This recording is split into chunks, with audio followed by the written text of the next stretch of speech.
Fast Times at Ridgemont High, 1982. 20 Weird Facts You Didn't Know.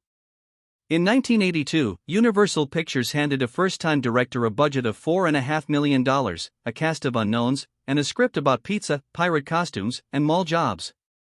Nobody took it seriously. One executive called it a threat to the studio's future. Then the teenagers showed up, packed the theaters, and turned a throwaway summer comedy into one of the most quoted films of the decade. And over 40 years later, the world still can't stop talking about it. Here are 20 facts about how it really happened. Starting things off, Sean Penn, Forest Whitaker, and Nicolas Cage all appear in the same 1982 teen comedy, and all three went on to win Academy Awards. Penn has now won 3 times Best Actor for Mystic River and Milk, and most recently Best Supporting Actor in 2025 for Paul Thomas Anderson's One Battle After Another. Whitaker won Best Actor for The Last King of Scotland. Cage won Best Actor for Leaving Las Vegas. 3 Oscar winners on one mall food court set, none considered a prestige hire at the time, all paid the kind of money that wouldn't cover a week of craft services on a modern production. The Library of Congress added the film to the National Film Registry in 2005. It remains the only teen mall comedy in that registry. Moving on, Nicolas Cage walked onto the set as Nicholas Coppola, the 17-year-old nephew of Francis Ford Coppola, and walked off having made the decision that would define his professional life. Cast members wouldn't stop referencing his uncle's famous Apocalypse Now lines outside his trailer, making it impossible to work as himself. So he changed his name, drawing inspiration from Marvel Comics hero Luke Cage and avant-garde composer John Cage. He had also auditioned for the lead role of Brad Hamilton up to 11 times by his own count, but child labor laws prevented him from working the required hours. He ended up in the background with no lines and no credit. Today, now in his 60s, Cage continues at full speed, starring in the Amazon Prime Video series Spider Noir and releasing both the Western Gunslingers and horror film The Carpenter's Son in 2025. Not bad for someone who described his Fast Times experience as simply terrible.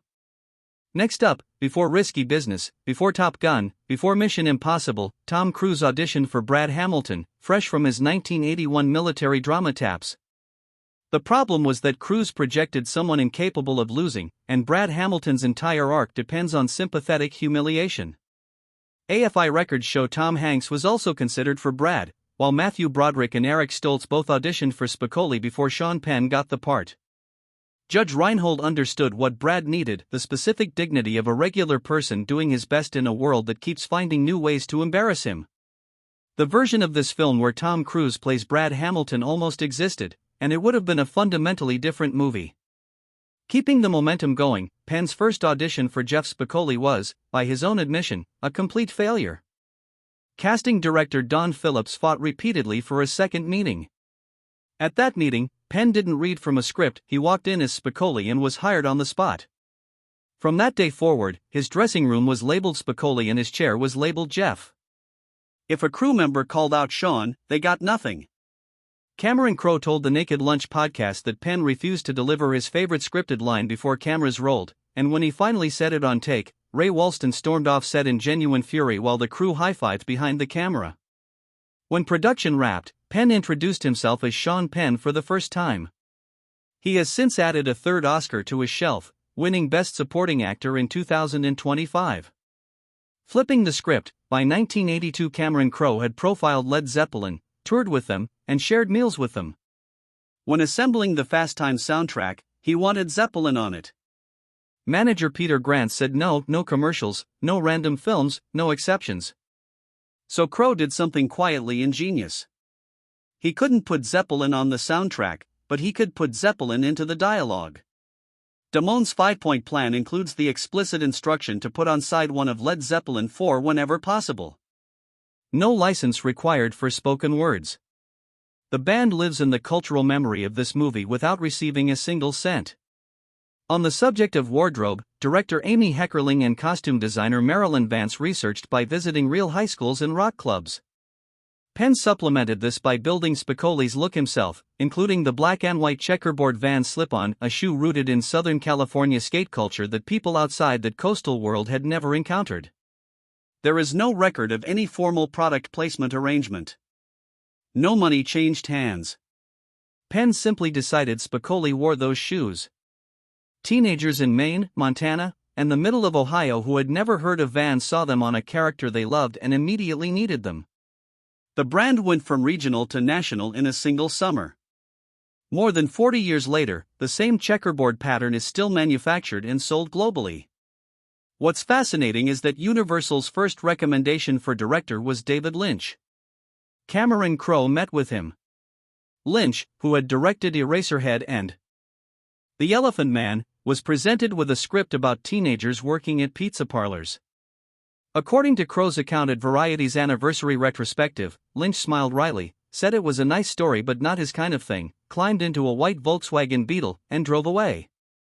Amy Heckerling, a 27-year-old AFI alumna with no feature credits, got the job instead. The mall interior scenes were filmed at the Sherman Oaks Galleria from 9 at night until 9 in the morning, while the exterior shots were actually filmed miles away at Santa Monica Place. Almost every location in the finished film is a different place than it appears to be. Here's something that still baffles people. Phoebe Cates emerges from a swimming pool in slow motion while Judge Reinhold's character daydreams, and the song playing underneath is moving in stereo by the Cars. One of the most effective music-to-image marriages in teen cinema history.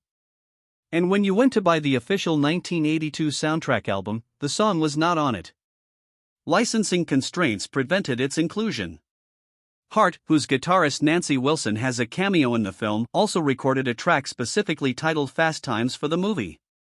That track was cut and ended up on their album Private Audition instead.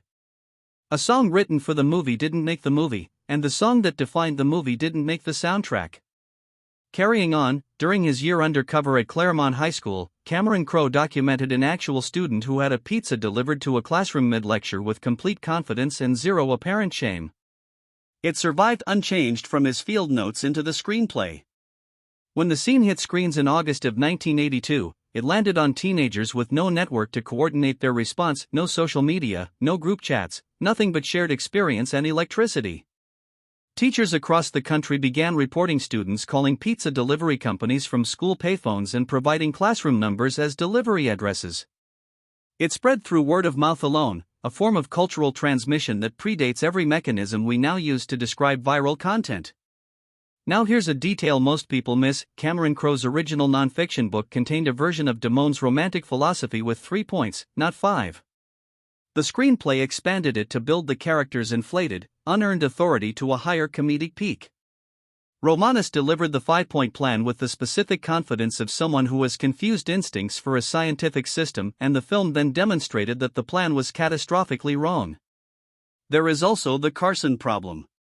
In the book, Spicoli's dream sequence featured an interview on The Tonight Show with Johnny Carson. Carson declined. So did Letterman. So did Merv Griffin. The scene was rewritten around a fictional sportscaster, and it is arguably funnier for it. Brad Hamilton is stopped at a red light in full deep-fryer pirate regalia.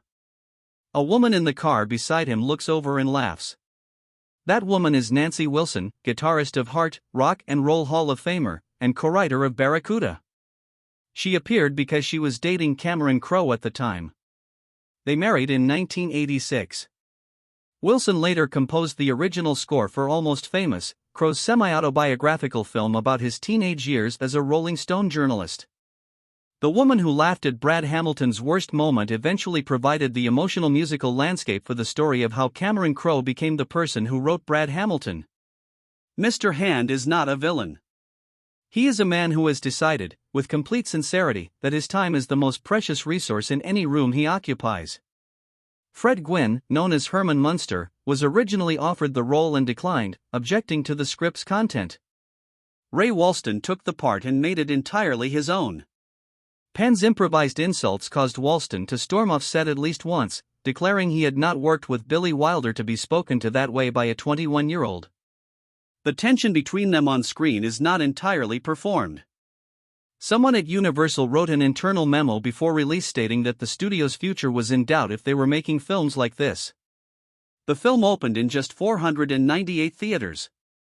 It made $2.5 million its first weekend. Universal widened the release, and word of mouth did the rest. It finished with $27.1 million, approximately 6 times its production budget. The entire marketing campaign, as Crow described it to Variety, was teenagers telling other teenagers about the checkerboard vans, the classroom pizza, and the name Spicoli called the teacher.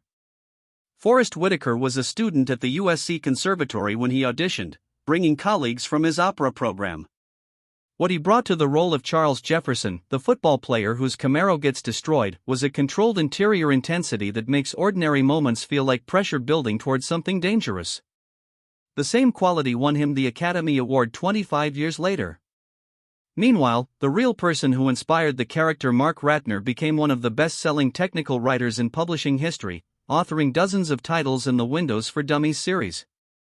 The character who made a generation root for the quiet, decent kid turned out to be the person who taught that same generation how to use a personal computer.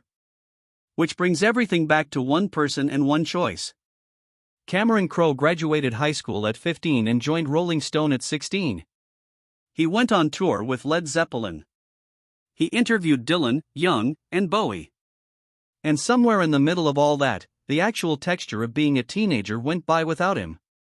So he went back, enrolling at Claremont High School as Dave Cameron, his own name reversed, with 6 teachers knowing his real identity and every other student believing he was a fellow senior. For one full year he sat in the rooms where American adolescence was actually happening and wrote it down. The book became the script. The script became the film. The film became a document that 3 Oscar winners appeared in before anyone knew they'd be Oscar winners, one of whom just added a third in 2025. It launched a shoe brand nationally without a contract, featured a rock and roll Hall of Famer at a red light, had its most memorable song cut from its own soundtrack, and was nearly buried by the studio that made it.